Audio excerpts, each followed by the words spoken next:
만나고 싶었습니다. 시간입니다. 품이나 품격을 나타내는 한자의 품자를 보면요. 입고자가 3개가 모여 있습니다. 그만큼 우리의 말은 그 사람의 품이나 인격을 나타낸다고 할 수 있을 텐데요. 내뱉어내는 말이라면 이왕이면 다른 사람들에게 좋은 인상을 줄 수 있다면 더없이 좋을 겁니다. 오늘 모실 분은 일명 화술박사라고 불리는 분인데요. 이분으로부터 오늘 좀 강의를 청해 볼 텐데 먼저 화면 통해서 만나보도록 하겠습니다.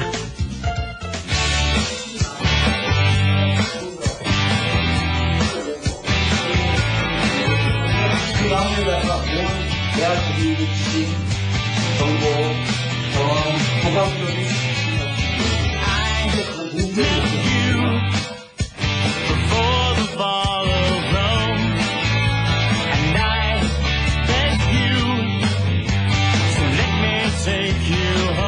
우리 윤 박사님하고 강의를 같이 하면서 저는 그 다쳤던 입과 귀가 전부 다 떠지게 됐습니다. 강의를 할 때 정말 그것이 실기에 닿으니까 너무 행복하더라고요. Life is communication. 삶은 곧 커뮤니케이션입니다.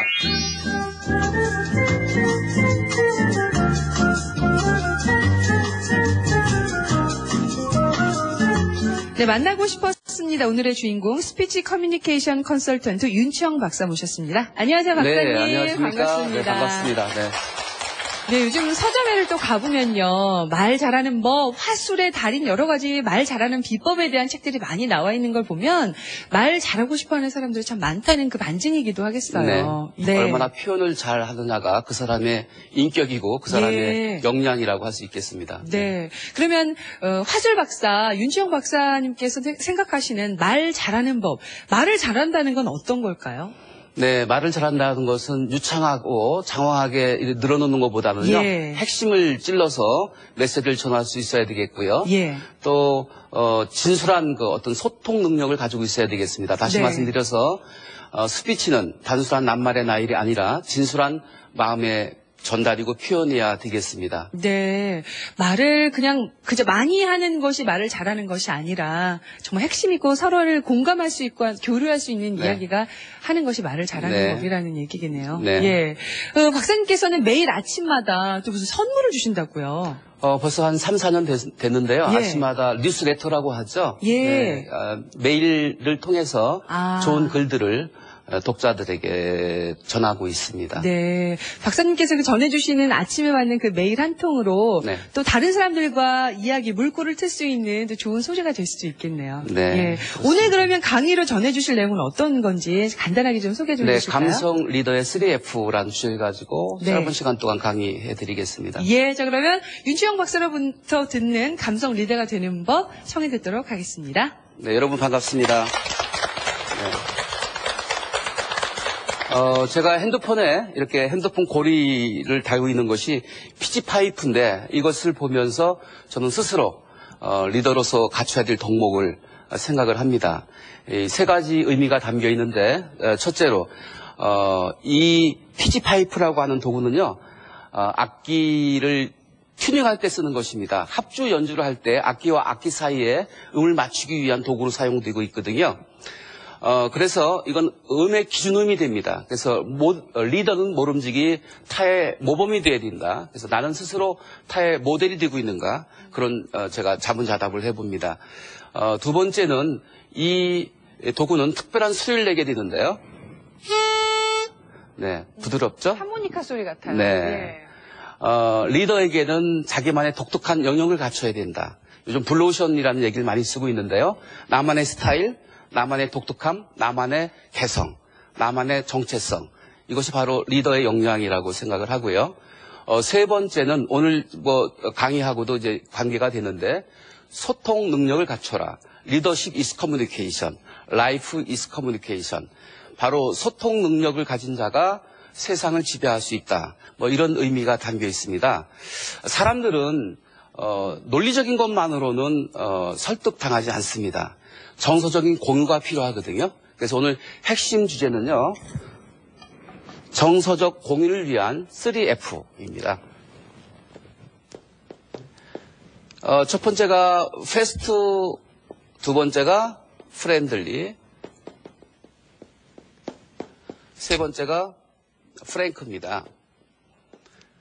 네, 먼저 소통을 위해서 3F 중에 패스트인데요. 패스트는 순발력이라고 하죠. 네, 다시 달리 표현하면 위트, 재치, 유머 감각 이렇게 개념을 같이 갈 수 있겠는데 유머 감각을 갖추는 자가 소통 능력을 가질 수 있겠다 하겠습니다. 네. 아무튼 순발력이 정서적인 공유에 굉장히 필요한 소재가 될 수 있겠습니다. 네. 두 번째는 프렌들리입니다. 친밀감이 정서적 공유를 만드는 데 중요하죠. 친밀감. 물고기는 맑은 물에 놀지 않듯 물고기는 좀 흐리멍텅한 물에서 놀거든요. 네, 거기에 플랑크톤도 있고 환경이 물고기가 살기에는 맑은 물보다는 좀 흐리멍텅한 물이 훨씬 나은가 봅니다. 그래서 사람도요, 완벽하면 사람이 꼬이지 않는 법입니다. 인간미 넘친다는 얘기를 많이 하는데, 인간미 넘친다는 뜻은 좀 허점도 보이고 약점도 보일 때 어떤 인간적인 매력을 느끼게 하거든요. 사람은 너무 진지하고 너무 완벽을 추구하고 그러면요, 부담스러워요. 네. 저처럼 좀 허술한 면도 보이고. 아니, 완벽해 보이세요, 박사님. 좀 실수도 좀 하고, 네. 그러면 훨씬 친밀감을 준다는 예. 것이죠. 네, 그리고 진지하고 엄숙한 것보다는 요즘은 유치발랄한 쪽으로 더 사람들이 선호하고 있다. 이렇게 말씀드릴 수 있습니다. 그래서 제가 제안을 하나 드리겠습니다. 우리가 점심을 먹고 나면 소화가 잘 안 될 때가 있는데, 그때 이렇게 날개짓을 하면 담즙이 분비가 돼서 혈액순환도 좋아지고요. 그리고 그 다음에 소화도 잘 되고요. 기분도 업됩니다. 이렇게 한번 흔들어 보실까요? 네. 대화 나눌 때는 재미있죠. 대화 나눌 때는 이렇게 유치한 이렇게 동작을 하면서 대화 나누면 훨씬 편하게 속에 있는 얘기를 털어놓을 수 있게 되는데요. 이렇게 자, 날개짓을 하면서는 화낼 수는 없을 것 같아요. 너무 예쁘네요. 예. 그렇게 하고 계시니까. 네. 참 유치하게 보인다는 거 그러게요. 아십니까 지금? 예. 옆에 분들하고 한번 대화 나눠볼까요? 오래간만입니다. 이렇게 방청석에서 만나니까 새삼스럽군요. 네. 아우. 네. 이렇게 하고 뭐 토론 프로 하면 참 재밌겠어요. 네. 엄숙하고 권위적인 리더보다는 뭔가 허점을 보일 수 있는 인간미 넘치는 리더가 네. 감성 리더이고 각광을 받고 있다라고 예. 말씀드릴 수 있겠습니다. 세 번째는 프랭크입니다. 솔직함이 경쟁력을 갖게 합니다.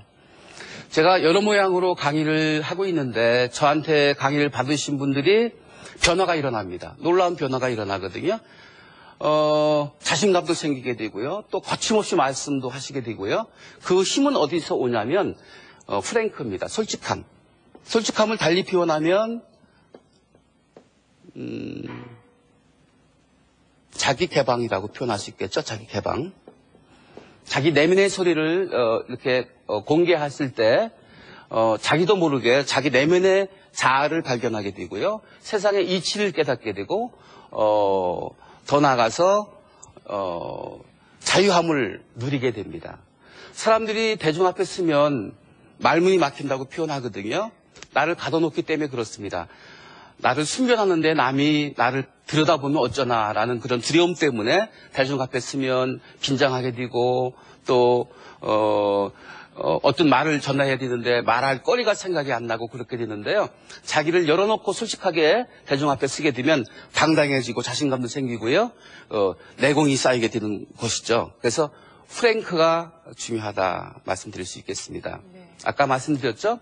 사람들이 설득하려고 하면 논리적으로 따지고 들면요. 사람들이 마음의 문을 닫게 마련입니다. 따라서 정서적인 어떤 교류가 필요한데 그러기 위해서 로직, 이론적인 틀이라는 걸 쓰거든요. 네. 이론적인 근거를 가지고 말을 해야 사람들이 이해하고 또 설득도 당하게 되는 것이거든요. 근데 이론적인 틀이 있고 여기에는 다음에는 설명부가 들어가게 되는데 이게 어떻게 보면 정서적인 공유죠. 정서적 공유. 이게 의미구라고 하면 이것은 재미구고요. 이게 이성적인 거라고 하면 이것은 감성적인 것이고요. 네, 이렇게 되겠습니다. 그래서 말을 구성할 때에는 로직과 설명부로 크게 나눌 수 있겠다. 그렇게 말씀드릴 수 있겠습니다. 여성들은요, 정서적 친밀감으로 행복을 느끼고 또 상대의 사랑을 확인할 수 있다고 합니다. 그러니까 남편이 아내에게 관심을 가져주는 것만으로도 행복해해요. 그리고 사랑을 느끼는 거예요. 근데 남성들은 안 그렇거든요. 육체적 친밀감으로 함께 땀 흘리고 함께 운동하고 함께 행동함으로 사랑을 느끼고 행복을 느낀다고 합니다. 부부간에 정말 화목하게 장수하기 위해서는 오락적 친밀감을 가져야 된다고 합니다. 함께 즐길 수 있는 취미생활과 레저 스포츠를 할 수 있어야 오래 장수하고 화목하게 살 수 있는 것이죠. 그 다음에 감성 리더에게는 또 이렇게 소통의 3F도 필요하지만 역시 뭐니 해도 칭찬을 잘 해주는 사람 앞에서는 다 좋아하게 마련이거든요. 네. 그래서 칭찬을 잘하자. 격려와 칭찬을 잘하는 리더가 감성 리더이겠다. 칭찬을 해드리면 저를 딱 바라보시더니 별 말씀 다 하시는군요. 그런 경우가 있는데 별 말씀 다 하시군요 라는 표현은 가급적 사용하지 않는 게 좋습니다. 상대를 당황하게 만들어요. 사람을 움직이는 최고의 기술은 바로 칭찬하고 격려하는 것이라고 생각합니다. 제가 실제로 강의하면서 문자 메시지를 한번 보내보라는 얘기를 했습니다. 여러분 한번 한번 시도해 보실 필요가 있습니다. 사랑하는 남편에게 문자를 한번 보내보십시오. 사랑해. 그러고 나서 반응을 보시면 두 가지 유형으로 나눕니다. 한 가지 유형은 뜬금없이 왜 보냈냐 이런 반응을 보이기도 하고요. 미투 이 정도가 문자가 들어오면 사랑의 정선에 이상이 없다는 것이죠. 여성은 신의 공포증을 가지고 있는 반면에 남성들은 허세 컴플렉스를 가지고 있습니다. 왜냐하면 가장으로서의 책임감이 막중하잖아요. 요즘처럼 살기 어려운 세상에 정말 실직당하지 않으면 다행이다 싶은데 그래서 가장으로서 강해야 된다는 이런 강박관념을 가지고 있기 때문에 남성들은 자기도 모르는 사이에 허세를 부립니다. 우리가 점심 먹으러 식당에 오면 그런 그 현장을 많이 목격하게 되는데 남성들이 이렇게 무리지어서 식사하고 나오면요 꼭 계산할 때는 서로 싸워요. 먼저 내겠다고. 네, 어제도 제가 그런 경험했습니다만 먼저 내겠다고 합니다. 먼저 내겠다고. 어떤 분들은 신발도 미처 신지 못하고 들고 뜁니다. 근데 뛰던 사람이 나은 사람이 있다고요. 들고 뛰긴 뭘 들고 뛰어요. 그냥 좌석에 앉아가지고요. 딱 지갑을 꺼내더니 카운터에 이걸 딱 던집니다. 이걸로 계산하라고. 여기 계신 여성 여러분, 그런 남성들의 허세를 인정해 주셔야 됩니다. 남성들은 자존심 하나로 살거든요. 자, 여러분 따라서 하실까요? 남성들의 자존심을 세워줍시다. 시작. 남성들의 자존심을 세워줍시다. 남성들의 자존심을 세워주는 방법은 능력을 인정해 주는 겁니다.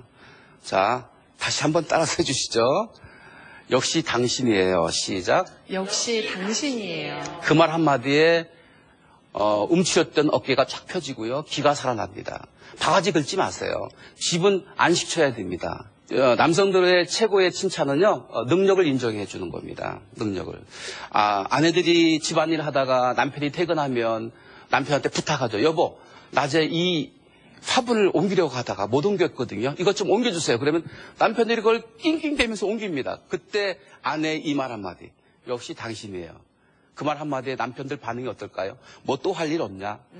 또 할 일 찾습니다. 여기에서 아니 그것도 못 옮겨 이러면 분위기 아주 그렇죠. 망치는 날이에요. 그다음부터는 뭐 얄짝 국물도 없죠. 네. 네, 그렇습니다. 그러니까 여성들에게 최고의 찬사는 역시 자상한 여성입니다. 당신은 참 자상한 여자야. 제가 하나 더 공개할까요? 그보다 한 수위의 칭찬법이 있습니다. 뭐냐면 당신은 장모님을 닮아서 참 자상한 여자야. 이 말 한마디에 밥상이 달라진다는 거 아십니까? 네, 여성에게는 그런 칭찬을, 그리고 남성에게는 능력을 인정해 주는 것뿐만 아니라 자기 부하 직원이라든가 혹은 동료 사람들에게 최고의 칭찬은요. 역시 최고이십니다. 이렇게 하는 거거든요. 히든크의 트레이드 마크라고 하는데 여기 계신 방청석에 앉아 계신 여러분 저 한번 따라서 해주시죠. 자, 역시 최고이십니다. 역시 최고십니다. 역시 베스트이십니다. 역시 엑셀런트 하시고요. 제가 이 말 사용했다가 한번 혼난 적이 있어요. 우리나라 말 좋은 말 많이 있는데 뭐 굳이 영어를 동원하고 계십니까? 그러더라고요. 그래서 제가 가만히 생각해봐도 잘못된 것 같아요. 그래서 제가 고개를 숙였죠. 아이고 잘못됐습니다. 한 수 알려주시죠. 그랬더니 그분이 그러시대요. 우리나라 말 좋은 말 많지 않수. 장땡. 따라서 하실까요? 역시 장땡이십니다. 네, 그렇습니다. 우리는 논리적인 것만으로는 설득 당하지 않습니다. 이렇게 마음과 마음이 교류를 하기 위해서는 소통할 수 있는 능력이 필요한데 그 3F, 순발력과 재치와 의트, 유머 감각을 같이 줘야 되는데 평소에 관심을 가지시고 메모하시고 소스를 개발해 나가시면 유머 감각을 키울 수 있고요. 그 다음에 두 번째는 거꾸로 법칙을 기억하세요. 당연히 그렇게 갈 것이라는 심리를 깨고 뒤집어서 말을 하면 웃음이 생깁니다. 웃음이 폭발합니다. 네, 그 다음에 프렌들리, 완벽함이 다가 아니라 좀 허술한 면을 보여줌으로 해서 인간적인 리더십을 발휘해야 되겠습니다. 세 번째는 솔직함입니다. 기업에서도 투명 경영을 많이 부르짖고 있습니다. 우리는 솔직함이 최대의 무기입니다. 어렵고 힘든 세상, 솔직하고 자기를 개방하고 살면 만사 형통하지 않을까 그런 생각을 합니다. 강의 여기서 마칩니다. 고맙습니다. 네, 고맙습니다. 네, 자리해 주시고요. 감사합니다. 이 유머 감각이라는 것이 근데 이게 공부해서도 될까 싶은 그런 저는 걱정이 학습의 있어요. 왕도 없다고 하는데요. 예. 학습의 왕도 세 가지를 제가 정리해 드려볼까요? 네. 첫 번째가 경험만큼 좋은 스승 없다. 스피치는 이론적인 것만 가지고 안 되고요. 끊임없이 경험을 쌓음으로 해서 네. 자신감을 얻고요. 네. 그다음 두 번째 왕도는 뭐냐면요. 반복하고 반복하면 다 달인될 수 있다는 것입니다. 세 번째는 남을 가리키는 것이 가장 효과적인 학습법이다. 라고 생각합니다. 네. 유머, 위트, 이 패스트도요, 개발하기 나름입니다. 네. 요즘에 뭐 그 기업 면접에서도 그 면접의 중요성이 점점 더 강화가 되고요. 네. 대중 앞에서 좀 이야기할 기회가 점점 많아지는 것 같아요. 사회생활 하다 보면요. 그렇죠. 아침에 예. 일어나서 대화하고, 누구와 갈등 해결하고, 또 협상하고, 예. 상담하고, 또 회사에 나가면 회의하고, 네. 토론하고, 또 각종 기획서, 제안서, 보고서를 만들어서 프리젠테이션 하시고 네. 우리 일상이 늘 뭔가 이야기를 하면서 스피치를 하면서 살아가고 있습니다. 예. 그러니까 현대인들이 요즘 가장 자기 개발 1번이 뭐냐면 스피치 역량 강화입니다. 네. 그래서 그런 중요한 그 이야기를 할 자리에서 소위 말하는 대중공포증 뭐 이런 것들 때문에 내가 사람 없는 데서는 정말 말을 잘할 수 있는데 한 두어 명만 모이게 되면 참 말하는 게 공포스럽고 무섭습니다라고 고민을 상담하시는 분들께 끝으로 어떤 도움 말씀을 좀 전해주실 수 있을지요. 첫 번째는 어디에서든 경험이 필요하고요. 네. 발표할 수 있는 경험을 많이 쌓는 것이고요. 두 번째는 신문의 사설이든 칼럼이든 에세이든 간에 소리내서 읽는 훈련이 자가 학습법으로 굉장히 도움이 되고 있습니다. 네. 그다음에 세 번째는 프랭크입니다. 솔직함입니다. 뭔가 숨기려고 앞에 나와서 숨기려고 하고 잘하려고 하면 그게 말문이 막히고 잘 풀리지 않습니다. 네. 그냥 있는 그대로 솔직하게 털어놓음으로 해서 자유함을 누릴 수 있습니다. 네. 오늘 여러 가지 정말 그 실생활에 필요한 이야기들을 좀 해주셨는데요. 누구나 말을 많이만 하는 것이 아니라 잘할 수 있고 서로의 마음을 얻을 수 있는 그 화술의 달인들이 됐으면 좋겠네요. 오늘 좋은 강의 감사합니다. 고맙습니다. 네, 감사합니다. 오늘도 역시 좀 쌀쌀했습니다. 하지만 서로의 마음을 따뜻하게 데펴줄 수 있는 말 한마디 나눌 수 있는 저녁 시간 보내시길 바라고요. 저희는 오늘 여기서 인사드리도록 하겠습니다. 고맙습니다.